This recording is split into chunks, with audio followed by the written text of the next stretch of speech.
อากาศร้อนๆแบบนี้อย่าปล่อยให้ตัวเองทนร้อนอีกเลยสบายดีลูกค้าทุกท่านหนาร้อนแบบนี้ทางหันขาตังเจริญสาขา3ของพวกเฮามีพัดลมไอน้ำดีๆมาแนะนำพัดลมไอน้ำเย็นซื่นใจทันที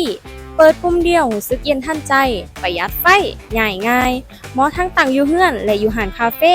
หน้าร้อนนี่ต้องมีไว้ละเด้อ